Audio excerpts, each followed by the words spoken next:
দিল্লিতে আসবার পরে জানতে পারলাম আমার সঙ্গে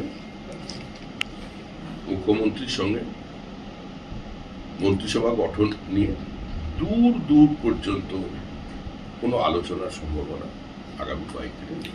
নির্মলা সীতারামন দিল্লিতে আসবার পরে জানতে পারলাম আমার সঙ্গে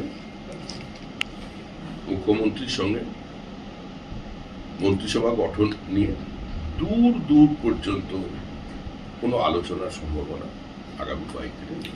নির্মলা সীতারামন